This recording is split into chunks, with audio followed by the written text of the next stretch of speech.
সন্তানকে তিনি কোলে নিতে পারেন না, কোলে নিলে হাউমাউ করে কাঁদবেন। মা আমেনার ঘুম হয় না, কান্নার পরিমাণ বেড়ে যায়। আবু তালেব বর্ণনা করছেন, ভাতিজা মোহাম্মদ, তুমি তো আজকে নবী হয়ে গেছো। আমি নিজের চোখে দেখেছি, আমি কি ভুল দেখলাম কিনা জানি না। চাচা বলেন তো, কি দেখছেন আপনি? আবু তালেব বলেন, তোমার বয়স যেদিন 3 দিন পূর্ণ হয়েছে, আমি তোমাকে দেখার জন্য তোমাদের ঘরে ঢুকলাম। ঘরে ঢোকার পরে দেখি ঘরের মধ্যে কেউ নাই। তোমাকে উঠানে তোমার মা তোমাকে শুয়ে রেখেছে, আকাশের চাঁদ। চাঁদনি রাতে তোমাকে আকাশে শুয়ে রেখেছে, এরকম চাঁদ। তোমার পাশে কেউ নাই, তোমার মাও নাই, তুমি একাকি বসে একাকি শুয়ে আছো। 3 দিনের নবজাতক তুমি।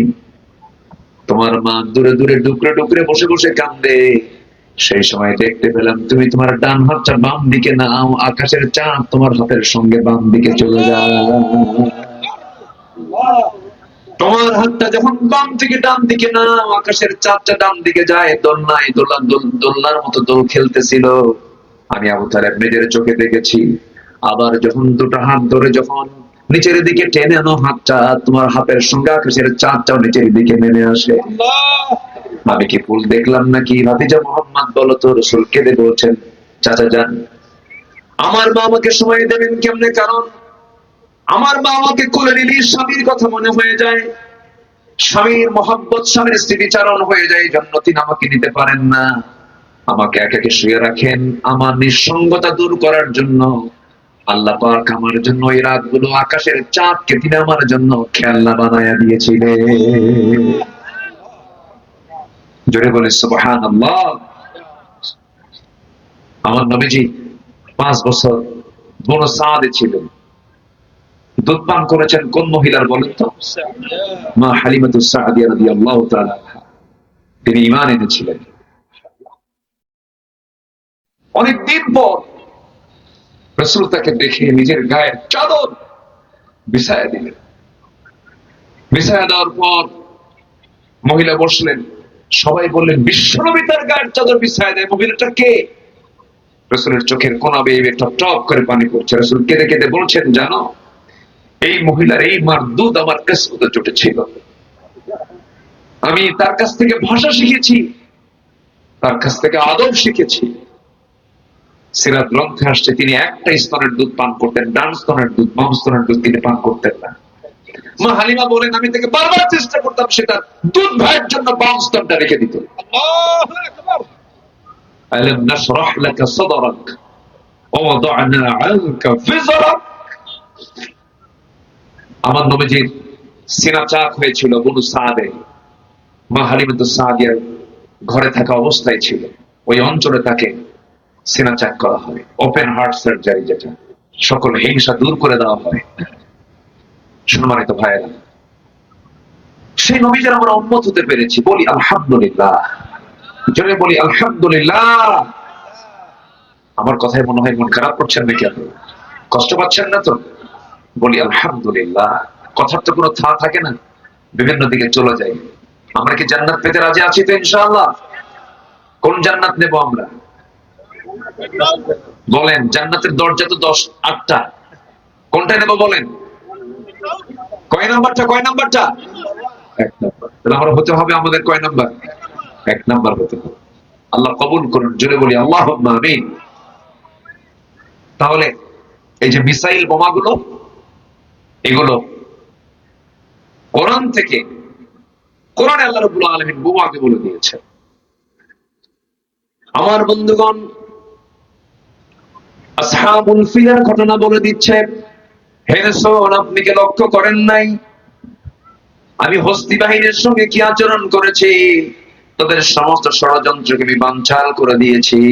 কাইদাহুম ফি তাদলিল ওয়া আরসালা আলাইহিম তায়রান আবাবিল। এবং আমি তাদের জন্য, তাদেরকে প্রতিহত করার জন্য পাঠিয়ে দিয়েছিলাম, ওয়া আরসালা, প্রেরণ করেছিলাম, পাঠিয়েছিলাম তায়রান, বিমান, আবাবিল, আবাবিল নামক যুদ্ধ বিমান পাঠিয়েছিলাম। তায়র মানে হলো বিমান, তায়র মানে কি? আর মাতার মানে হলো স্টেশন। মাতার মানে স্টেশন। হ্যাঁ, তায়র মানে হচ্ছে বিমান। আওয়ালাম ইয়ারাউ ইলা তায়রি ফাওকাহুম সাফাতি ওয়া ইয়াকবিদুন। আল্লাহু আকবার বলে, এর কি তাকায় না? কুল্লু ক্বাদ আলিমা সালাতাহু ওয়া তাসবিহাহু, আল্লাহু আকবার বলে।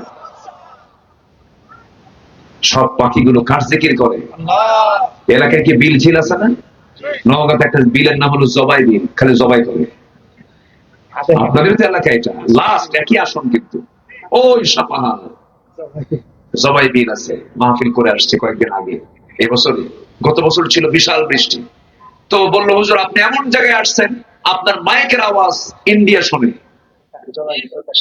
জবাই বিল বলতেছে, হুজুর আপনার আওয়াজ ইন্ডিয়াবাসী শুনতেছে। বললাম যে ঠিক আছে, প্রিয় দেশবাসী এবং ইন্ডিয়াবাসী, কথা বলছেন এই দিয়ে শুরু করছিলাম।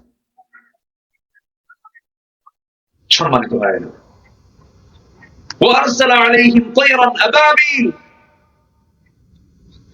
এটা একটা যুদ্ধ বিমান ছিল।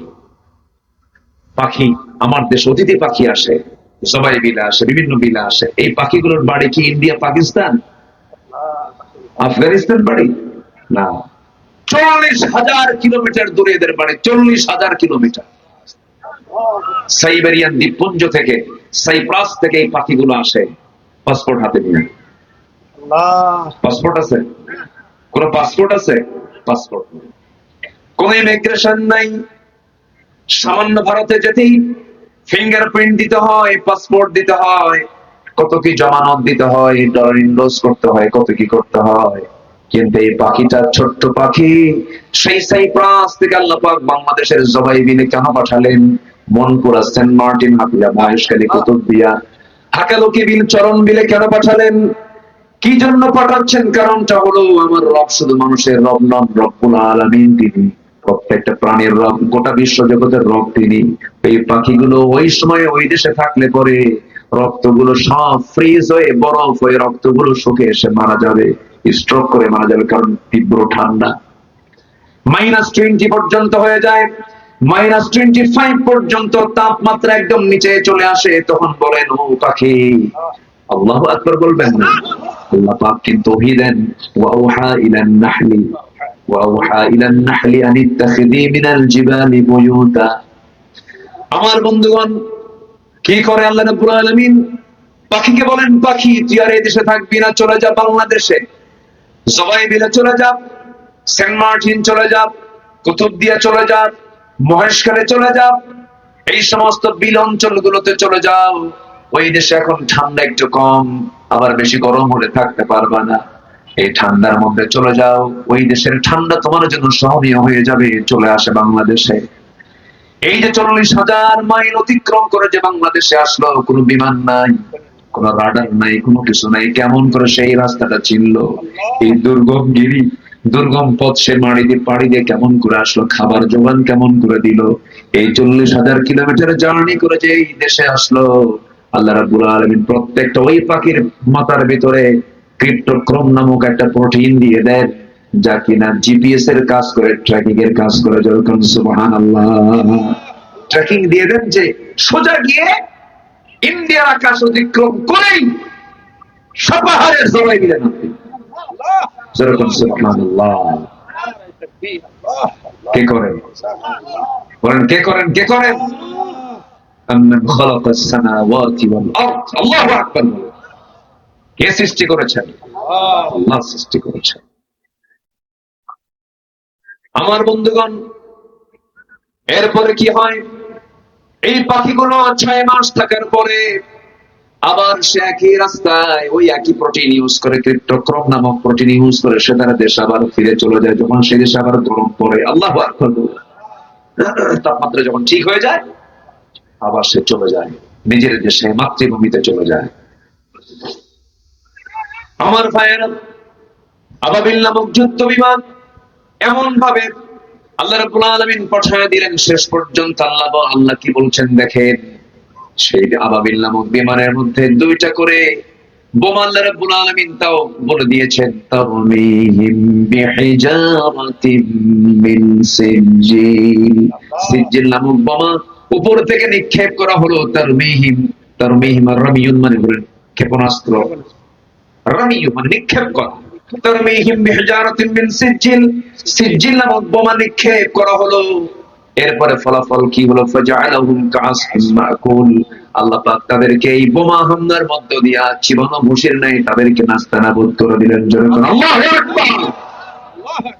তাহলে বোমা হামলা, মিসাইল হামলা কেমনে করতে হয় উপর থেকে, তার সমস্ত সূক্ষ্ম প্ল্যান ডিজাইন সূরা ফিল আছে না নাই? আছে।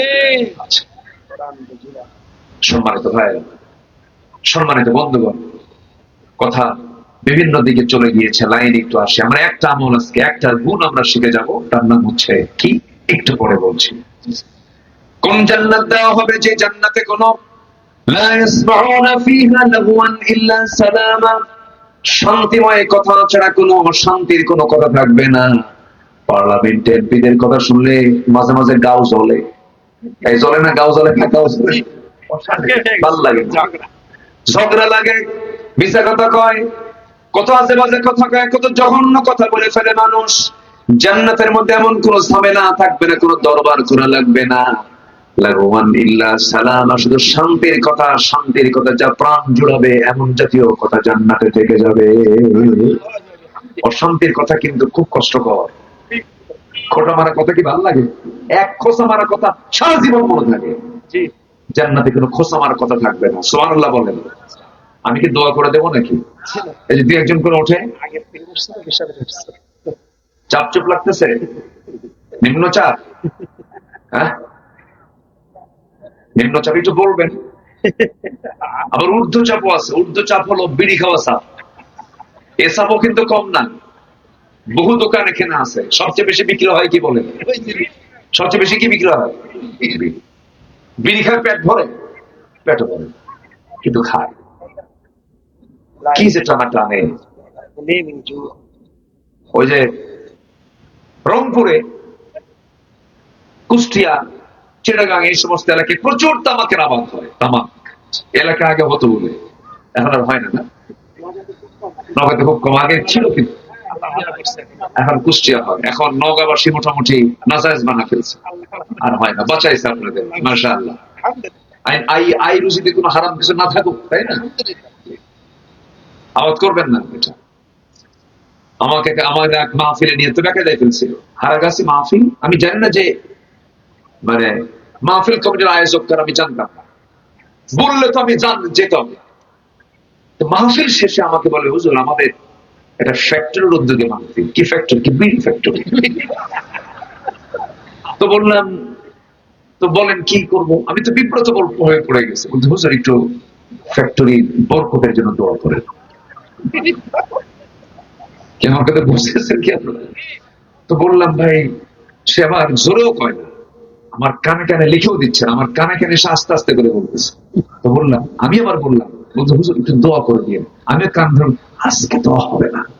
কি কথা কি বুঝতেছেন? কারণ নাজায়েজ যেটা, তার পক্ষে দোয়া করাও জায়েজ নাই, দোয়া করা যাবে না। যে বিড়ি খায় একটা দোষ, বিড়ি খাওয়ার আগে যদি বিসমিল্লাহ কয় আরেক দোষ হবে। কি কথা কি বুঝতেছেন আপনি? বিড়ি খাওয়া তো দোষ, বিড়ি খাওয়ার আগে বিসমিল্লাহ করলে কি আরেক দোষ। মদ খাওয়া হারাম, ওর আগে বিসমিল্লাহ বলে কি বলেন দেখি, ছোট ছোটখাটো হারাম, ইমানে তো থাকবে। আমার কথাই কোনো মনে মন খারাপ করতেছে? হুজুর এই তো জায়গা মতো ধরতেছেন, আস্তে আস্তে আরো আছে, আরো ধরবো। বিড়ি তো খাই, আবার মাহফিল এসে বলে, হুজুর বিড়ি খাওয়া কি জায়েজ আছে? মানে জায়েজের চেষ্টায় আছে। তো তামাকের গাছ, এই গাছগুলো দেখতে খুবই এত সুন্দর দেখা যায়, পাতাগুলো একদম, পাতাগুলো হচ্ছে মানে এত সবুজ, পাতা পল্লব গুলো এত সজীব পাতা, বড় বড় পাতা, তাই না? সজীব পাতা, কিন্তু অনেক বড় বড় পাতা। তো আমি বিশাল এরকম একটা মাঠ ভরা, কুষ্টিয়ার দিকে এরকম তামাকের গাছ। আমি একজনকে ডাক দিয়ে বললাম, ভাই এতগুলো গাছ লাগাইছে তামাকে, একটা জমির বেড়া নাই, গার্ড ওয়াল নাই, ছাগল গরু তো খায় শেষ করার কথা। ছাগল গরু নাই এলাকায়, হুজুর কুত্তাও খায় না। আমার কথা কি বুঝতেছেন? তাহলে তামাকের পাতার ক্ষতিকর দিক ছাগল বোঝে, গরু বোঝে, কে বোঝে না? মানুষ খায়, ঘুমের আগেও খায়, ঘুমের পরেও খায়, ঘুমের মধ্যেও টানে, ঘুমের মধ্যেও স্বপ্নের মধ্যেও টানে। ওর টানই হলো সুখ টান। কি যে পায় আল্লাহ জানে। আল্লাহ তুমি নেশা থেকে, এই জাতীয় এই মহামারী থেকে এই জাতিকে হেফাজত করো। প্রতিদিন আপনি একটু ঢাকায় যান, একটু ক্যান্সার হসপিটালে যান, যা দেখবেন যে আকাম কুরাম গুলো কি করছে, যাবে কি খাইছে, লাঞ্চ প্রসেস শেষ। শুধুমাত্র কারণ হলো এই ঢুকাঢুকি, এই টানাটানি। এগুলো করবো না আমরা, জোরে বলে ইনশাআল্লাহ। মনে হয় একটা এই টপিকটা দেওয়া মনে আমার ভুল হয়ে গেল নাকি? দেখে দরকার ছিল কিনা বলেন? খুব দরকার ছিল। আল্লাহ আমাদেরকে সকল নেশা থেকে হেফাজত করেন, জোরে বলি আমিন। আপনি পান খান, বড় হয়ে গেছেন। আমার দাদার মুখের লাল পান খেতাম, দাদা চাবাতো আবার মুখে দিয়ে দিত, দাদার মুখ থেকে আমি পান খেয়েছি। তাম্বুল খান আপনি, আলেমুলামা খায়। তাম্বুল খেলে, পান খেলে পরে পানের রস হজমে খুব উপকার করে। সাবকন্টিনেন্টের আলেমরা পান খায়, পান খান, সমস্যা নেই। কিন্তু পানের সাথে আবার হাকিমপুরের রহমতুল্লাহ আলাইহি গেল, কি ঠিক কিনা? ভাবতেছেন হুজুর কাউরে বাদ দিচ্ছে, যেটা ইললিগাল সেটা সবার জন্য ইললিগাল। আমরা যাবো না নেশার দিকে। কোন নেশা যেন আমাদেরকে না শেষ করে দেয়। নেশা মানেই শেষ করে দেওয়া।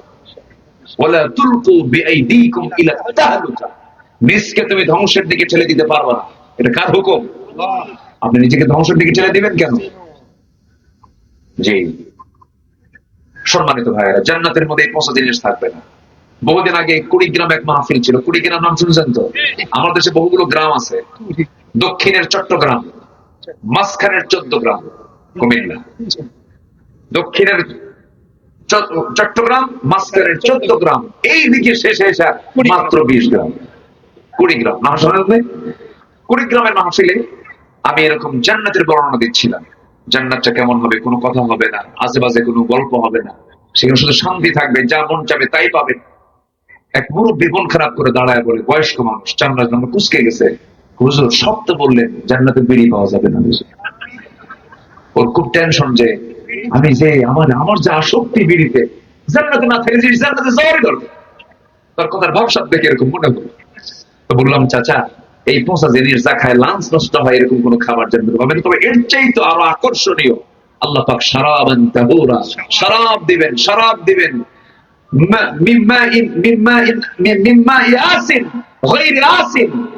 আপনাকে দিবেন সেখানে 4টা নহর দিবেন, দুধের নহর দিবেন, শরাবের নহর দিবেন, মধুর নহর দিবেন, দুধের নহর দিবেন। আল্লাহু আকবার।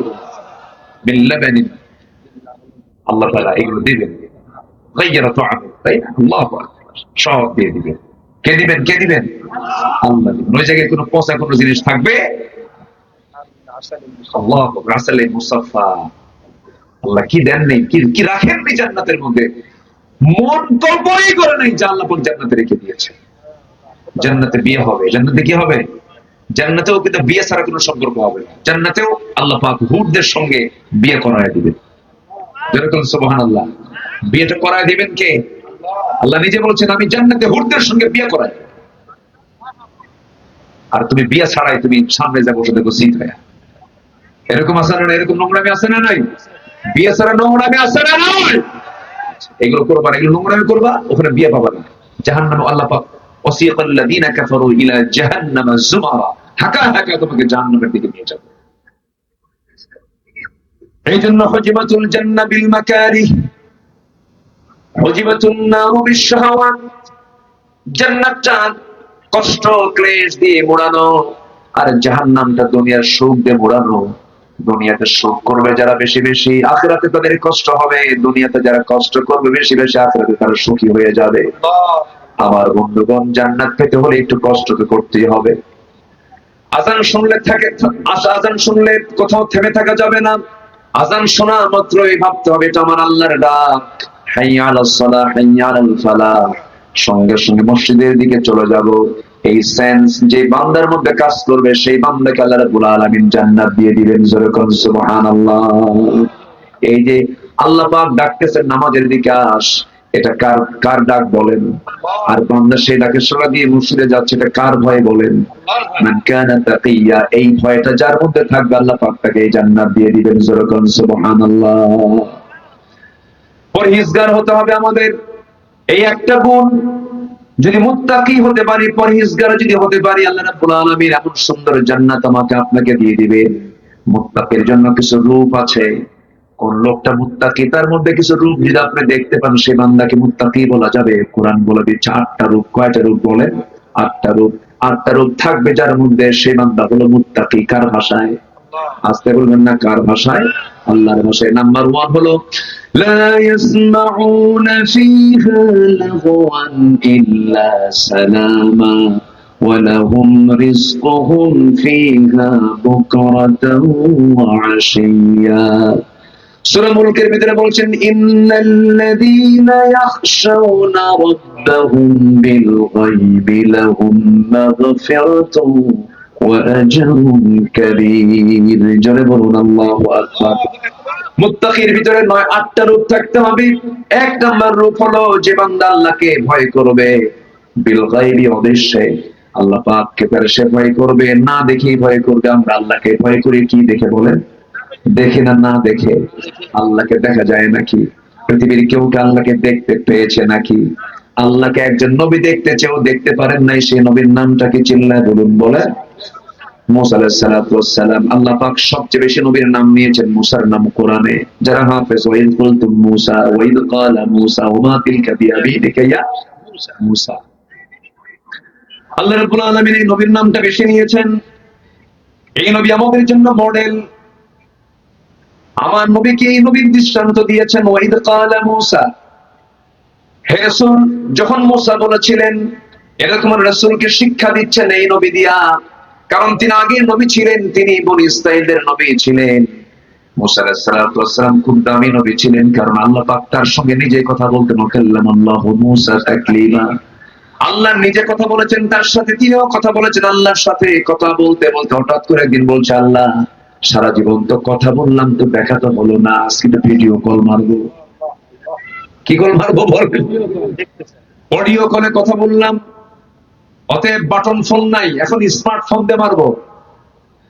আল্লাহ বলেন লাম তারানি, ভিডিও অপশন নাই, কখনোই তুমি পাবা না। তবে ভিডিও অপশন চালু হবে মরার পরে জান্নাতে। আল্লাহু আকবার বলেন। জান্নাতে দেখা হবে। দেখা হবে না? কার সাথে? বলেন কার সাথে দেখা হবে? আল্লাহর সাথে। আল্লাহ কার মতো? আল্লাহ আল্লাহর মতো। আল্লাহু আকবার। সম্মানিত ভাই, সবাইকে আল্লাহকে দেখতে চাইতো নাকি? আসতে কয় যদি বলেন ইনশাআল্লাহ। কোথায় গিয়ে দেখবো আমরা? বাপের ভিটায় গিয়ে দেখবো। সবাই কি কয়? ঠিক আছে কিনা বলেন? কার ভিটায় গিয়ে দেখবো? বাপের ভিটা। বাপের ভিটা আমাদের কোথায়? জান্নাত। এগুলোটা লালন করবো আমরা। আমি এক মাহফিলে গেছি বহুদিন আগে, এক মুরব্বী, উনিও মেহমান, দাড়ি চুল পাকা, বয়স হয়ে গেছে, মুরব্বী মানুষ, বুড়া মানুষ, পীর মানুষ। আমি পীর সাহেবকে আমি মহব্বত করি। আমি তাকে দেখে সালাম দিলাম, আসসালামু আলাইকুম উস্তাদজি, কেমন আছেন? উনি উত্তর দিলেন খুব দুর্বল করে, কথা বললেন না বেশি। কিছু কিছু লোক আছে কিন্তু এরকম টাইপের, কিন্তু উচিত হলো সালাম যে দেয় তার আওয়াজের চাইতেছে জবাবের আওয়াজটা বেশি জোরে হওয়া উচিত, জোরে বলা উচিত। তার চাইতে কেউ সালাম দিচ্ছে আসসালাম ওয়ালাইকুম আসসালাম বলা উচিত। কিন্তু কিছু কিছু সালামের উত্তর আসলে এরকম আছে না, কিছু কিছু মনে হয় খায় না 7 দিন হলে। উচিত না এটা। ভালো বিনিময় কি? হাল জাযাউল ইহসান ইল্লাল ইহসান। ভালোর বিনিময় ভালো দিতে হবে। আমি উত্তর পেলাম না ভালো করে, আমার একটু আমাদের মনটা খারাপ হলো, উত্তর দিলাম না, উত্তর পেলাম না ভালো করে। আমি কিচ্ছু বললাম না, শুধু বললাম হুজুর আপনার পরিচয়টা। ধমক মেরে বার বলতেছে, মনের বাড়িতে বয়স গন্ডগোল ছিল কিনা জানি না, রাগের ঠেলায় বলতেছে আমি অমক পীর জাদা। যখন কইছে পীর জাদা, আমি আর কিচ্ছু বললাম না। এবার উনি আমাকে বলতেছে আপনার পরিচয়টা কি? আমি বললাম নবী জাদা। কি কথা কি বুঝতেছেন আপনারা? তুমি আমার দিকে চেয়ে বলতেছে হুজুর ভাই বা কে কি জানি সম্বোধন, ভাই আপনি আপনি এরকম করে উত্তর দিলেন কেন? তাই বললাম আপনি যদি পীরের ছেলে যদি পীরজাদা হন, আমি নবীর ছেলে, আমি হলাম নবীজাদা। দাম কার বেশি? পীরের পীরের জাদার দাম বেশি না নবীর জাদার দাম বেশি? নবীর জাদা হয়ে তো কাবিল হওয়া যাবে না, হাবিল হতে হবে। নবীজাদা হয়ে তো আবু জেহেল হওয়া যাবে না, আবু বকর হতে হবে। নবীজাদা হয়ে তো নমরুদ হওয়া যাবে না, ইব্রাহিমের সন্তান হতে হবে। ঠিক কিনা? তাহলে দাম আছে। তাছাড়া নবীর বাপ হয়ে লাভ নেই, আজর হয়ে কাম কি বলে লাভ আছে? নবীর ছেলে হয়ে লাভ নাই, কেনান হয়ে লাভ আছে? কোন লাভ নেই। আবু তালেব হয়ে লাভ আছে? কোন লাভ নেই। ইন্নাহু লাইসা মিন আহলিক। হে রাসূল, আপনি কাকে আহাল মনে করেন? কেরাম তো আপনার কেউ না। কি নবী তারা ছিলেন? বউ কালেমা পড়ে নাই, ছেলেও কালেমা পড়ে নাই। দাওয়াতের বয়স 900 বছর। ইন্নী দাউতু কওমি লাইলান ওয়া নাহারা। আমি 900 বছর তিনি দাওয়াত দিয়েছেন, দিনে রাতে 24 ঘন্টা। ফলাফল কি? ফলাফল ছেলেও ইসলাম কবুল করেনি, বিবিও ইসলাম কবুল করে। তাদের দাওয়াত কি ব্যর্থ ছিল? দাওয়াত সফল। এই জন্য আমি মাঝে মাঝে আমাদেরকে একটু হতাশ করার চেষ্টা করা হয়, মাহফিলে একটু যদি একটু লোক কম হয় না, মন খারাপ। কেন মন খারাপ হবে? একজন নবী দাওয়াত দিয়েছেন, 86 জন পাইছেন 900 বছরে। এত সস্তা না। আল্লাহ যেন মাহফিলকে কবুল করে। জোরে বলি আল্লাহুম্মা আমিন। আরো জোরে আল্লাহুম্মা আমিন। তাহলে আমরা আল্লাহকে বিশ্বাস করব, আল্লাহকে ভয় করব, দেখে না না দেখে। এটা হচ্ছে মুত্তাকির রূপ, মুত্তাকির একটা গুণ, এটা মুত্তাকির একটা সিম্পটম। এটা মুত্তাকি কি হবে? না দেখে আল্লাহকে ভয় করবে। ইমাম শাফিঈ রাহমাতুল্লাহর নাম শুনেছেন তো সবাই? 4 জন ইমাম, এর মধ্যে একজন অন্যতম ইমামকে শাফিঈ রাহিমাহুল্লাহ রাহমাতুল্লাহ আলাইহি। অনেক বড় আল্লাহ ওয়ালা লোক ছিলেন, রাসূলকে খুব মহব্বত করতেন, খুব মহব্বত করতেন, নবী প্রেমী মানুষ ছিলেন তিনি। এই ইমাম শাফিঈ একদিন ছোট্ট মানুষ, ক্লাসে বসা, 7 বছর বয়স, 8 বছর বয়স। ইমাম শাফিঈ রাহিমাহুল্লাহ উস্তাদজি ক্লাসে দর্শ নেওয়ার জন্য আসছেন। সবার হাতে হাতে ক্লাস শুরু করার আগে এক মোট করা খরমা সবার হাতে হাতে একটা করে দিয়ে দিলেন। দেওয়ার পরে বললেন, শোনো, এই খরমাগুলো তোমরা তোমাদের যথাস্থানে লুকিয়ে রাখো, যেন কেউ না বের করতে পারে। তবে এই খরমাগুলো তোমরা গোপন জায়গায় রাখবে, আগামীকালকে আমি এসে জিজ্ঞাসা করবো কে কি করেছ। ছাত্রদের মেধাকে যাচাই করার জন্য ওস্তাদ যেমন একটা কৌশল করে ছাত্রদেরকে দায়িত্ব দিয়ে চলে গেলেন। পরের দিন আবার ক্লাসে এসে বলছেন, এই খরমাগুলো লুকায় রেখেছো কারা? কেন? সবার হাত উঠলো, কিন্তু একজন ছাত্রের হাত ওঠে নাই, তিনি শাফিঈ রাহিমাহুল্লাহ। তিনি হাত তুললেন না। বলা হলো, শাফিঈ হাত তুললেন না কেন? তুমি কি লুকায় রাখো নাই?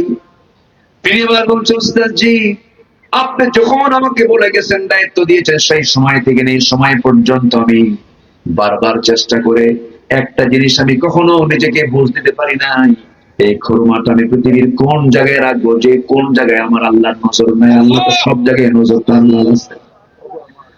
আমি আল্লাহর নজর থেকে কোথায় আড়াল করে রাখবো? এই জন্য আমি কোথাও যেহেতু জায়গা পেলাম না, সেজন্য সামনে রেখে দিয়েছি। সঙ্গে সঙ্গে ওস্তাদ চোখের পানি ফেলে ইমাম শাফিঈকে বুকের মধ্যে জড়িয়ে ধরে বলছে, আমার ছাত্র একটাই আছে এই জায়গায়, সেটা হচ্ছে শাফিঈ। আল্লাহু আকবার বলে। আল্লাহকে বিশ্বাস করতে হবে না দেখে, আল্লাহকে ভয় করতে হবে কি দেখে? না দেখে ভয় করতে হবে। আল্লাযীনা ইউমিনুনা বিল গায়ব হুদাল লিল মুত্তাকিন আল্লাযীনা ইউমিনুনা বিল গায়ব ওয়া ইয়ুকিমুনাস সালাতা ওয়া মিম্মা রাযাকনাহুম ইউনফিকুন। নাম্বার 2 হলো হালাল হারামের সূক্ষ্ম সীমা রেখা যারা রক্ষা করে চলবে, তারা হবে পরহেজগার বান্দা।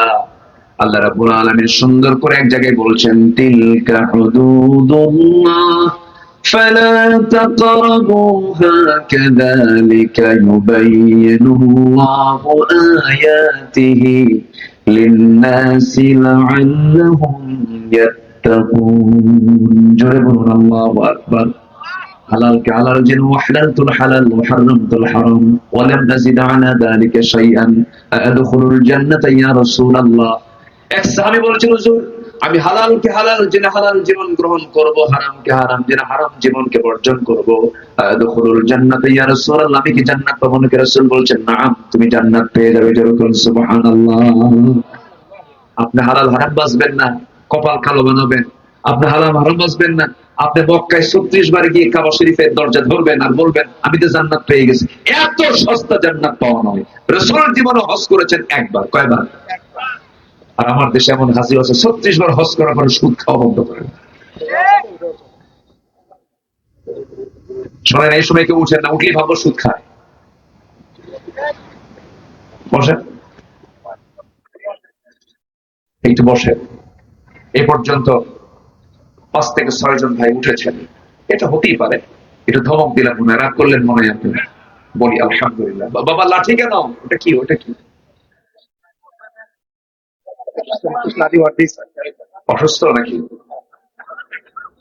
আর দেখে তো ভয় লাগে আবার দেখে। চাচা বসেন, বসেন। আলহামদুলিল্লাহ, জি বসেন। কথা না বলি, ওয়াজের মাহফিলে, তাফসীর মাহফিলে শৃঙ্খলা রক্ষার দায়িত্ব একার না সবার? এই মাহফিলকে সৌন্দর্য রাখার দায়িত্ব একার না সবার? আমরা শেষ পর্যন্ত সৌন্দর্য রক্ষা করবো, জোরে বলি ইনশাআল্লাহ। সুদের ধারে পাশে আমরা যাবো না। রাজি আছেন না ইনশাআল্লাহ?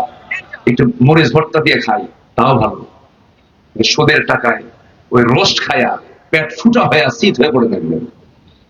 হারামের কোন আরাম, হারামের কোন আরাম। বরের সম্পত্তি মেরে খেয়েছেন, 2 কোটি টাকার জায়গা আপনি দেননি, আপনার পেটের মধ্যে এমন একটা গোশতের টুকরো হবে, টিউমার হবে, যার দাম 4 কোটি। ওই 2 কোটি ঠেলে আরো 2 কোটি বের করে নিয়ে যাবে। আর গুণা তো আছে, গুণা বোনাস নাকি? গুণা থাকবে। হাই রে, কি টেকনিক বাস ভাই! নওগাঁ জেলায় নাই। নওগাঁয় জমি কম না বেশি? ওর সাথে আরো কম না আরো বেশি? আরো বেশি। ভাবতেছেন হুজুর খবর রাখেন। কিন্তু বোনকে সম্পত্তি বুঝাইয়া দেয় না। বাপ আরো খারাপ, ছেলে যতটুকু খারাপ বাপ তার চেয়ে বেশি খারাপ। আছে না এরকম? আছে না? সম্পত্তির ক্ষেত্রে আছে না? কিছু কিছু বাপ আছে করে কি, মেয়ে 5টা ছেলে 1টা, হজে যাওয়ার আগে মেয়েদেরকে ডাক না দিয়া, মেয়েদেরকে না বুঝায়া আগে করে কি লুকায় লুকায় ছেলেটার নামে সমস্ত সম্পত্তি লিখে দিয়া, পরে বোনদেরকে ডাক দিয়ে বলে, মেয়েদেরকে ডাক দিয়ে বলে, আমার মেয়েরা আসো, আমি যাচ্ছি একটা গরু মেরে দেব। কি মেরে দেব? খাওয়াবে, বুঝেন নাই?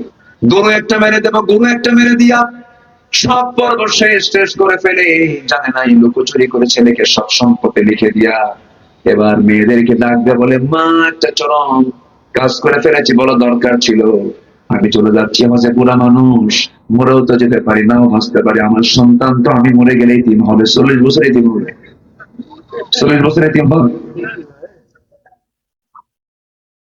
তোমাদের সমস্ত সম্পত্তিগুলো আমি আমার ছেলের নামে লিখে দিয়েছি,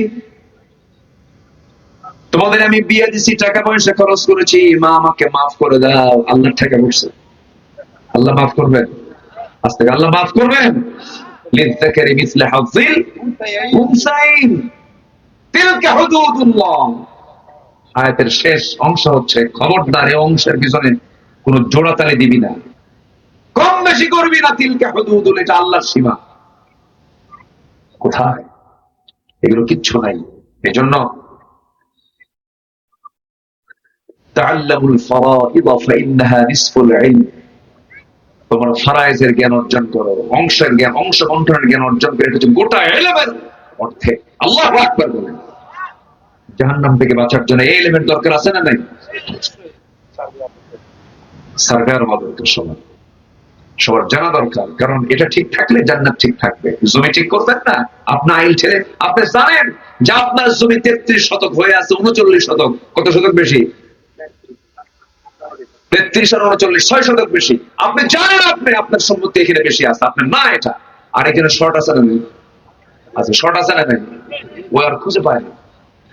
আমার শর্ট কেন? আর খুঁজেই পায় না। এখানে মাপতে আসলে আমার জমি মাপতে দেবো না, এরকম বাটপার হাসি আছে না নেই? বলেন তো। আমার আর জীবন আপনারা দাওয়াত দিবেন না, আমি জানি। দাওয়াত দিয়েন না, জমি আজকে বের করে দিন।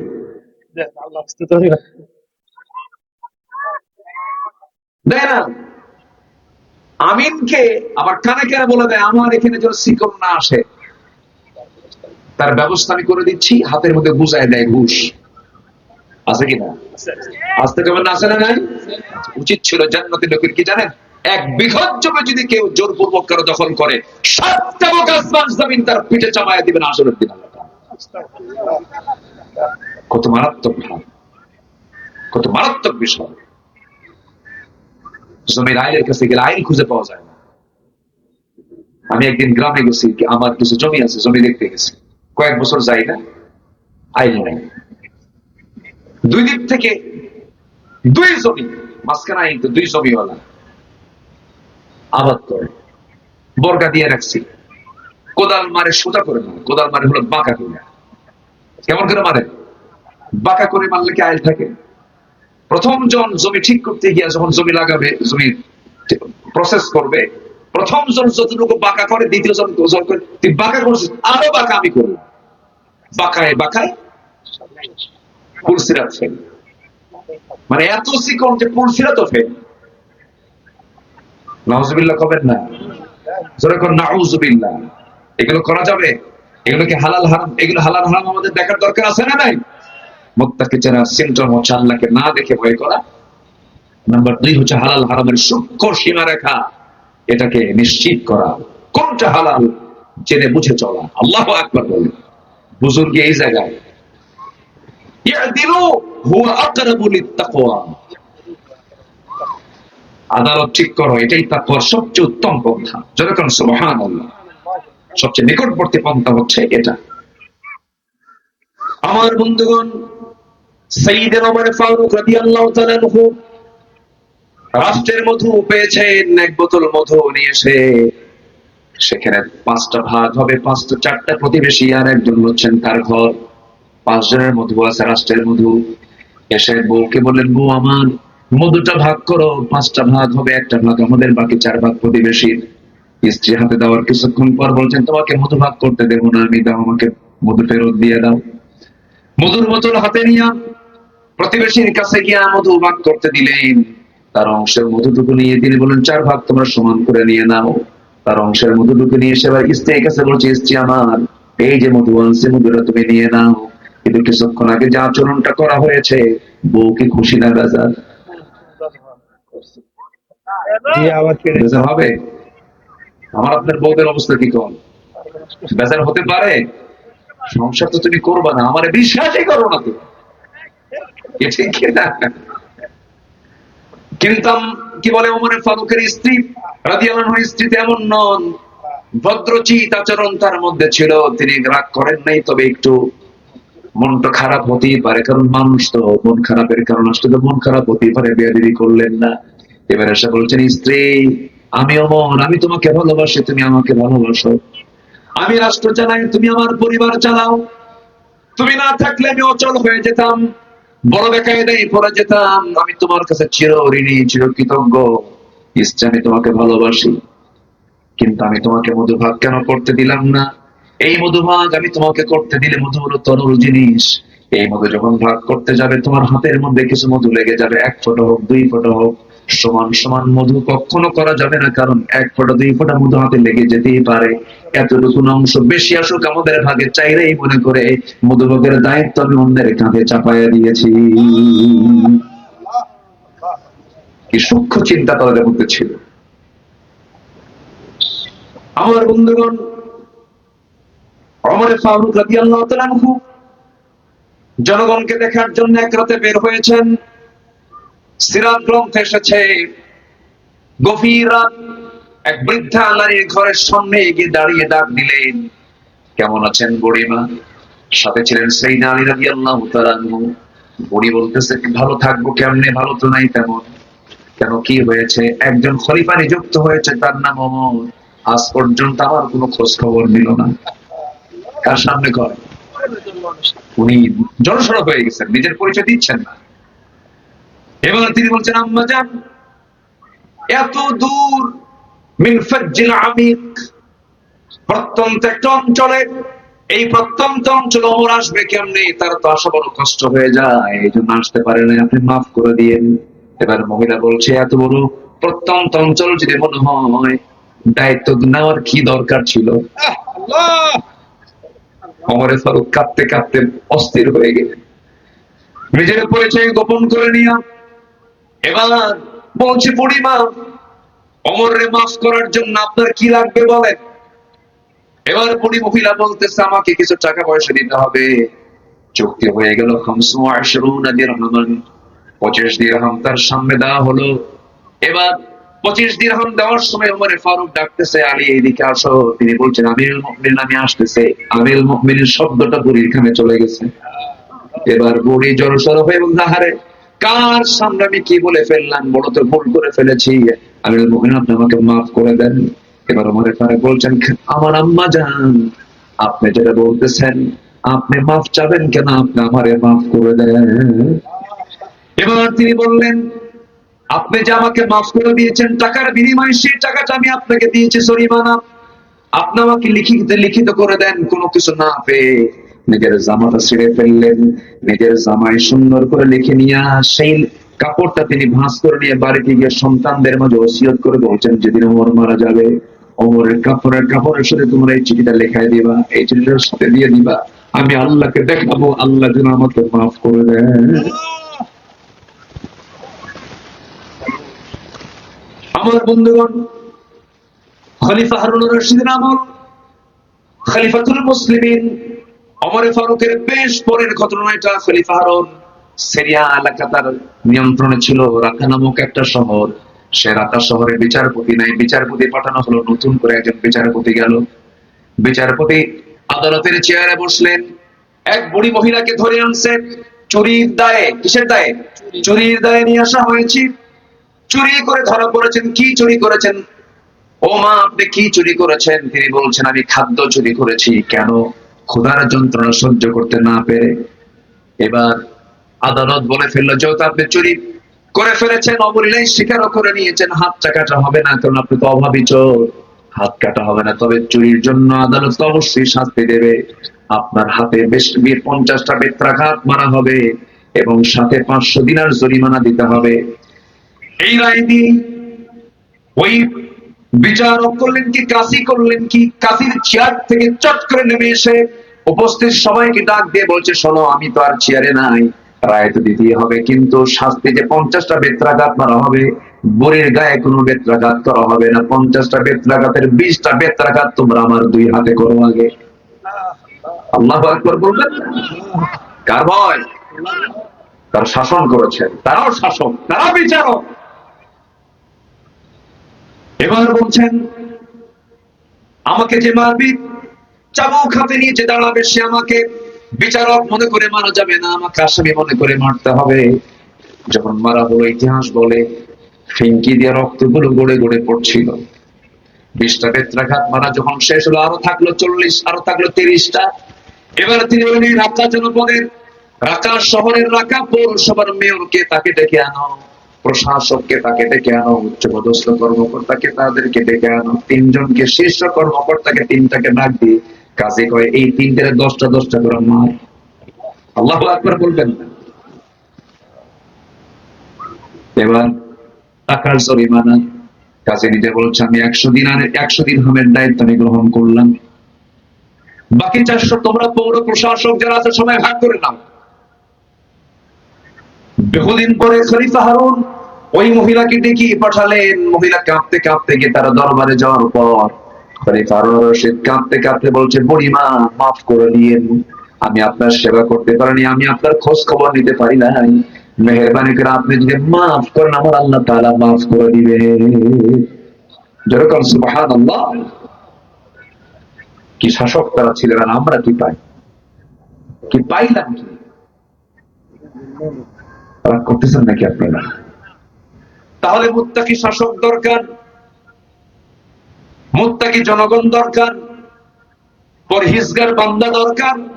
আল্লাহ পাক মান কানা তাকিয়া, আল্লাহ তাআলা জান্নাত রেখে দিয়েছেন, শুধু যার ভিতরে তাকিয়া, তাকওয়া আছে, তার জন্য জান্নাত রেখে দিয়েছেন। কোন চোর জান্নাত পাবে না, কোন ডাকাত জান্নাত পাবে না, কোন খুনি জান্নাত পাবে না। সম্মানিত ভাইয়েরা, এই সাবকন্টিনেন্ট আফগান থেকে নিয়ে এই বাংলা পর্যন্ত শাসন করেছে মুঘল পরিবার। জহিরুদ্দিন মোহাম্মদ বাবর কাবুলের মানুষ ছিলেন, তিনি একটা রাষ্ট্র গঠন করেছিলেন, রাজত্ব তিনি চালিয়েছেন, এই মুঘল সাম্রাজ্য তিনি চালিয়েছেন দিল্লিতে বসে। তার ছেলে হুমায়ুন, আকবর, এরপর শাহজাহান, বাদশাহ জাহাঙ্গীর, আওরঙ্গজেব, নাম শোনেন না আপনারা?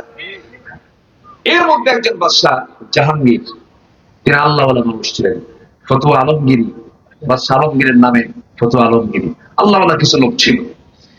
আবার আকবরটার মধ্যে ভেজাল ছিল, লা ইলাহা ইল্লাল্লাহ, আকবর খলিফাতুল্লাহ, এগুলো ভেজাল কিছু ছিল। সব ছেলে তার একরকম হবে না, সব মানুষ তো একরকম হবে না। বাদশাহ জাহাঙ্গীর তিনি যে সময় রাজত্ব নিয়ে আসেন, ওই সময় এক হিন্দু নারী, হিন্দু মহিলা, বৃদ্ধা নারী, তারা দরবারে এসে টুকরে টুকরে কাঁদে। বাদশাহ জাহাঙ্গীর বললেন, মা আপনি কাঁদেন কেন, কি হয়েছে? সম্প্রতি আমার ছেলেকে বিয়ে করাইছি, সুন্দরী একটা বৌমা আমায় পাইছি, আমার বাড়িতে আমার সুন্দরী বউটা থাকে, কিন্তু সন্ধ্যা মাঝামাঝি হলে পরে একজন জালিম এসে জোরপূর্বক জিনা করে যায়, ধর্ষণ করে যায়, কোন ক্ষমতা নাই, কি করবো, উপায় তো নাই। এই কথা শোনার সঙ্গে সঙ্গে বাদশাহ জাহাঙ্গীরের মাথা ঘুরে গেল। তিনি মনে মনে চিন্তা করলেন, এই কাজটা কে করতে পারে? রাজত্বে এত বড় দুঃসাহস তো কারো নাই। নিঃসন্দেহে এই অপকর্মের সঙ্গে জড়িত হতে পারে আমার নিজের সন্তান। কি কথা কি বুঝতেছেন আপনারা? বলুন তো, এদিকে সহজ কাজ না কঠিন কাজ? কঠিন কাজ। বাদশাহ জাহাঙ্গীর মনে মনে চিন্তায় পড়ে গেলেন, খাওয়া দাওয়া বন্ধ। বহুক্ষণ পর এবার বলছে, বুড়িমা আপনি চলে যান, শুধু আপনার অ্যাড্রেসটা দিয়ে যান, কখন আসে সেই সময়টা আমাকে বলে যান, দ্রুত ব্যবস্থা নিয়ে নেব। এবার যখন তাকে বলে গেল সন্ধ্যার পর পরা সমুখ জায়গায় আমার বাড়ি, আপনি চলে যান। পরের দিন দেরি হলো না, তিনি হাতে তরবারি নিয়ে, আকর্ষবদ্ধ তরবারি নিয়ে রওনা করলেন। সন্ধ্যা হওয়ার পর পর তিনি বললেন, বুড়িমা ওই আসামি ঘরের মধ্যে ঢুকছে নাকি? আসামি মানে কি, উনি কি মনে করেছেন? কি নিজের সন্তান মনে করেছেন? ঢুকছে রেখে ঢুকেছে। বুড়িমা আমি যখন ঘরের মধ্যে ঢুকবো সেই সময় আপনি বাতিটা নিভায় দিবেন। বাতি নিভায় দেওয়া হলো। বাতি যখন নিভায় দেওয়া হলো, বাদশাহ জাহাঙ্গীর করলেন কি, নিজেই ঢুকে গেলেন। আড়ালে তিনি খুঁজে পেলেন, একটু আফসা আফসা করে তাকে দেখা যাচ্ছিল। চক্ষু বন্ধ করে তরবারি কোষমুক্ত করে গর্দান বরাবর হাঁকায়া দিলেন। মস্তক ছিটকে পড়ে গেল, ধরটা পড়ে গেল আরেক জায়গায়। এরপরে তিনি আল্লাহু আকবার বলে তিনি বসে গেলেন। এরপরে বলছেন, বুড়িমা আপনি লাইটটা জ্বালায় দেন। লাইট জ্বালা দেওয়ার সঙ্গে সঙ্গে চেহারার দিকে আগেই নজর দিলেন, দেখি তো কে। যখন দেখলেন না নিজের সন্তান নয়, শুকরিয়া আদায় করে বললেন আলহামদুলিল্লাহ। এরপরে বললেন, পানি দাও এক গ্লাস। বুড়িমা পানি দিলেন। পানি পান করার পরে বলছো, বুড়িমা গতকালকে আপনি আমার আদালতে গিয়ে মামলা দিয়েছেন, সেই সময় থেকে এই সময় পর্যন্ত আমার পেটের ভিতরে খাবার তো দূরের কথা, এক ফোঁটা পানি পর্যন্ত আমার প্রবেশ করে নাই। টেনশনে ছিলাম, এই রায়টা কখন কার্যকর করবো, কার্যকর হয়ে গেছে। এখন বুড়িমা আপনি তো বিচার পেয়ে গেলেন, আমি আল্লাহর শুকরিয়া আদায় করলাম, আমার সন্তান এটা নয়। বুড়িমা আরেকটা কথা বলতে চাই, সেই কথাটা হলো, এবার তিনি করলেন কি, তার মাথার রাজমুকুটটা ওই বুড়িমার পায়ের নিচে রেখে দিয়ে বলছে, বুড়িমা এই যে রাজ্যের রাজমুকুটটা আপনার পায়ে রেখে দিলাম, আমার দৃষ্টিতে একজন নারীর ইজ্জতের দাম রাজার রাজ্যের রাজমুকুটের চাইতে এই দরবারে এই দেশে কোটি কোটি গুণ বেশি। যেরকম সুবহানাল্লাহ। আল্লাহ তুমি এমন শাসক আমার দেশে দাও, জোরে বলি আমিন। এমন শাসক দাও মান কানা তাকিয়া, যার মধ্যে তাকওয়া আছে। আল্লাহ কবুল করো, জোরে বলি আমিন। দোয়া করে দিই, দোয়া করবো না, আলোচনা চালাবো। তাহলে 8টা পয়েন্ট শেষ করে দিই, কেবল চলতেছে 2 নাম্বার। নুরু ওয়াজ কিন্তু শুরু, আরো আছে, আরো কথা আছে, কথা তো ফুরায় না, কথা তো শেষ নাই, অনেক কথা। একটু বসেন। আমি খুবই খুশি মাহফিল কমিটির উপরে, কেন জানেন? খুব সুন্দর, তারা ফাঁকা ফাঁকা অবস্থা রাখছে, যেন কারো যেন কোনো কষ্ট, উপরে ছামিয়ে না দেওয়া মানে একটা গরমের অবস্থা তৈরি হোক। সুন্দর করেছেন। তবে হ্যাঁ, একটা সাইডের একটা চৌহদ দিয়ে একটা রাখা দরকার, তাহলে একটা সৌন্দর্য ফিরে আসে। অনেক সুন্দর করেছেন। আল্লাহ মাহফিল কমিটিকে কবুল করে জোরে বলি আল্লাহুম্মা আমিন। সবাই কি নামাজ পড়তে রাজি আছেন? ইনশাআল্লাহ। 5 ওয়াক্ত নামাজ পড়বেন। মান কানা তাকিয়া, যে ব্যক্তি আল্লাহকে ভয় করবে সে নামাজি হবে। সে কি হবে? নামাজি হবে। সাইয়েদনা ওমর ফারুক রাদিয়াল্লাহু তাআলা আনহু সারা জীবন দোয়া করতেন, আল্লাহ আল্লাহুম্মা রযুকনি শাহাদাতান ফি সাবিলিক ওয়াজআল মাউতি ফি বালাদি রাসূলিক। আল্লাহ তুমি আমাকে শহীদ মওত দাও, নবীর শহরে মৃত্যু দাও। আল্লাহ পাক দোয়া কবুল করে নিয়েছেন। যদিও মদিনায় যুদ্ধ নাই, কিন্তু আল্লাহ পাক তার শাহাদাতকে কবুল করে নিয়েছেন। কেমন করে? তিনি ফজর নামাজ আদায় করার জন্য বাড়ি থেকে বের হলেন। আগের যুগের শাসকরা নামাজ পড়তেন না পড়াতেন? আমার নবীজি তিনি কি নামাজ পড়েছেন না পড়াইছেন? তিনি কি তার কারো মুসল্লি ছিলেন? আমার নবীজির সামনে কেউ নামাজ পড়াইছে কোনদিন? কেউ? আমার নবীর পিছনে সবাই নামাজ পড়েছে। নেতা নামাজ পড়াবে, যে নেতা নামাজ পড়ানোর যোগ্যতা রাখে না থুতু মারি, আসতে পারবে না। যে নেতা নামাজ পড়াতে পারে না সেই নেতার নেতৃত্ব মানা জায়েজ।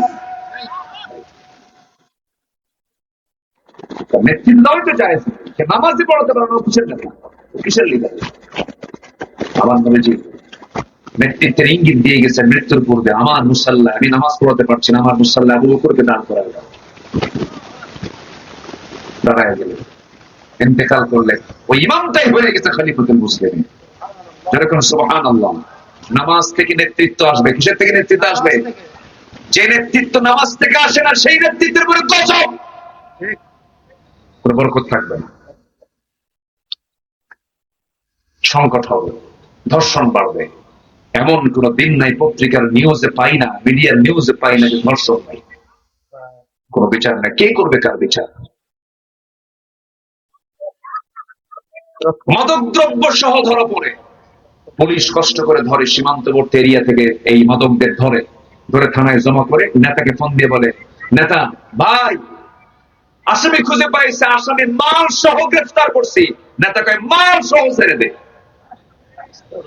মাল সহ হবে কেমনে? কাম বলে কাম হবে? মান কানা তাকিয়া, তাকওয়া তো নেই, কারণ ওই মালের মধ্যে ওর অংশ আছে, ও খাবে। যারা মাল খায় তারাই মদের আইন পাশ করে, যারা নামাজ পড়ে না তারাই নামাজের আইন কায়েম করে না। রাগ করেন আর যা করেন বলে যায়। রাগ করতেছেন নাকি আপনারা? সম্মানিত ভাইরা, ওমর ফারুক রাদিয়াল্লাহু তাআলা আনহু এবার বললেন, আমি একটু নামাজে যাচ্ছি। চলে গেলেন। ঘর থেকে বের হয়ে মসজিদে নববীর দিকে গিয়ে ইমামের মুসাল্লায় দাঁড়ায় গেছেন। প্রথম রাকাত মনোযোগ দিয়ে সুন্দর করে নামাজ পড়লেন। দ্বিতীয় রাকাতে রুকুতে যখন চলে গেছেন, আবু লুলু মাজুসি ডান দিক থেকে এসে টার্গেট করে তার পেটের মধ্যে চাকু ঢুকায় দিল। দাঁড়ায় গেলেন, নামাজ ছেড়ে দিলেন। মুসল্লিরা সব এদিক সেদিক ছোটাছুটি করতে লাগলো, কি হয়েছে? এরপরে তিনি সতর্ক হয়ে তিনি ফেস করলেন। বুঝে ওঠার আগেই আবার চাকু বের করে, বিষাক্ত চাকু, বিষ মিশ্রিত চাকু তল পেটে ঢুকানো হলো। ফেঙ্কিতে রক্ত বের হয়ে গেল, কিছু অংশ গুলি বের হয়ে গেল। ওমর ফারুক রাদিয়াল্লাহু আনহু পেটটা ধরেই তিনি সেন্সলেস হয়ে জমিনে পড়ে গেলেন। কয়েক ঘন্টা সেন্স নাই। নামাজটা শেষ হলো না, ফজরের নামাজটা পরিপূর্ণ করতে পারলেন না। কয়েক ঘন্টা পর সূর্য উদিত হওয়ার পরে তার সেন্স যখন ফিরে এলো, সন্তানের দিকে তিনি নজর দিয়ে দেখেন তার সামনে সন্তান ডুকরে ডুকরে কান্দে। ওমর ফারুক বলছেন, কলেজার টুকরা আব্দুল্লাহ, কাঁদো কেন? কান্না করার দরকার নাই, তোমার বাবার সারা জীবনের দোয়া আজকে কবুল হওয়ার পথে।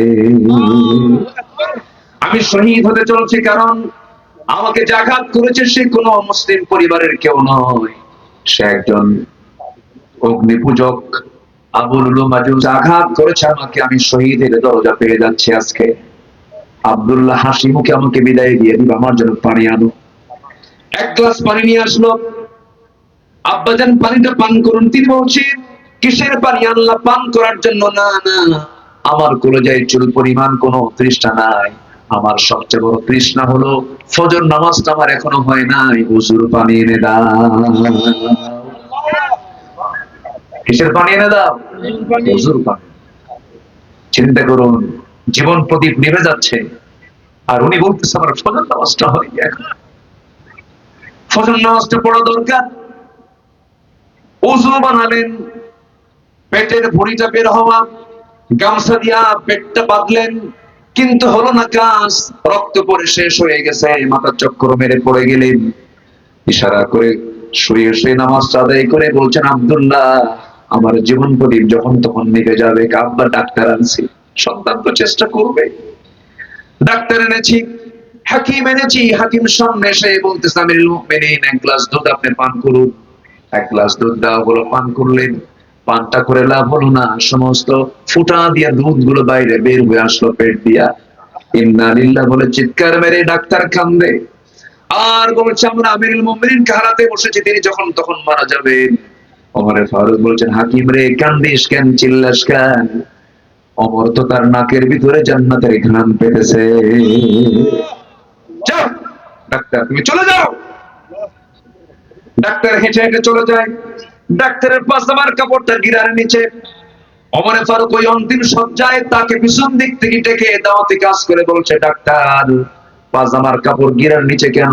গিরার নিচে পাজামার কাপড় থাকা ব্যক্তিকে আল্লাহ রাব্বুল আলামিন কিয়ামতের দিন তার দিকে তাকাবেন না। লা ইয়ানজুরু ইয়াওমাল কিয়ামা, লা ইয়ানজুরুল্লাহু ইয়াওমাল কিয়ামা। চিন্তা করুন, মারা যাচ্ছেন, মুমূর্ষ অবস্থায় তার দাওয়াতি কাজ বন্ধ নাই। এবার তিনি মারা যাবেন। বলছেন, আব্দুল্লাহ, আমার বড় ভাই প্রথম খলিফাকে আমি নবীর পাশে কবরে দাফন করেছি আমি আমার নিজ হাতে। আমার বড় শখ, আমি আমার নবীর পাশে ঘুমাবো, আমি নবীর পাশে ঘুমাতে চাই। লা তারফাউ আসওয়াতাকুম ফাওকা সাওতিন নবী। এই কথা বলার সঙ্গে সঙ্গে আপনাদের কি করব, যাও আমাদের আয়েশা সিদ্দিকা কি আমার সালাম জানাও, আমি তার কাছ থেকে তার জায়গাটুকু পেতে চাই, নিতে চাই, সে আমাকে দিবে, আমি আমার বিশ্বাস, যা আমার পক্ষ থেকে তার কাছে এই দাবিটা করো। যখন বলা হলো, আমাদের আয়েশা কাঁদতে কাঁদতে বলছেন, আহারে, জগৎ ধন্য এমন একজন বড় খলিফা আমার সামনে প্রস্তাব দেবে, এমন ছোট্ট একটা জিনিস তিনি আবদার করেছেন, আমি আমার কবরের জায়গাটুকু অংশ খলিফাতুল মুসলিমিনকে দিয়ে দিলাম। 10,000 সাহাবী বাকিল কারকাদে শুয়ে আছেন। 10,000 সাহাবী, ফাতিমা রাদিয়াল্লাহু আনহা সহ আমার বন্ধুগণ, ম্যাক্সিমাম সাহাবী সব বাকিল কারকাদে বাকি গোরস্থানে শুয়ে আছেন। কিন্তু আমার নবীর পাশে দুজন থাকার সৌভাগ্য অর্জন করেছেন, তার মধ্যে অন্যতম সৌভাগ্যবান হচ্ছেন ওমর ফারুক রাদিয়াল্লাহু তাআলা। আমার ভাইরা, নবীর প্রতি মুহাব্বতের দরকার আছে না নাই? নাম্বার 3 হলো মান কানা তাকিয়া, মুত্তাকির রূপরেখা হলো সে সর্বক্ষণ নবীর প্রতি দরুদ পড়বে বেশি বেশি, রাসূলকে বেশি বেশি মুহাব্বত করে বলবে সাল্লাল্লাহু আলাইহি ওয়াসাল্লাম। আমার বন্ধুগণ, নাম্বার 4 হলো জীবনের সকল ক্ষেত্রে আমরা সততা নিয়ে চলবো। নাম্বার 5 হলো অন্যায়ের ব্যাপারে আপোষহীন হব, অন্যায় নিজে করব না, অন্যায় কাউকে করতে দেব না। মান ইবনে জাদিয়া নামে একজন ব্যক্তি রাষ্ট্রের সিলমোহর চুরি করে দুর্নীতি করেছে। দ্বিতীয় খলিফার আমলে ওমর ফারুক ধরে ফেললেন, বলেন, এরে ধর, হাত পা বাঁধ, 100 বেত্রাঘাত আমি মারবো রে। ওই চোরের পক্ষে 3 জন এসে সুপারিশ করতেছে। ওমর ফারুক বলেন, সুপারিশ করলো কে কে? ওই 3 জন, ওই 3 জন, ওই 3 জন 100 করে বেত্রাঘাত পিটা। অন্যায় যে করবে, অন্যায় যে প্রশ্রয় দেবে, অপরাধ কি 2 রকম না 1 রকম? সমান পিটাও।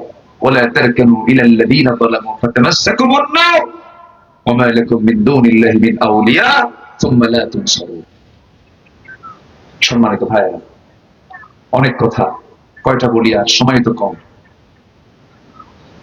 মুত্তাকি চেনার আরেকটা সিম্পটম হলো এমপি হলেও যা, এমপি না হলেও তাই। আল্লাহু আকবার। এই কথা কি বুঝতেছেন আপনারা?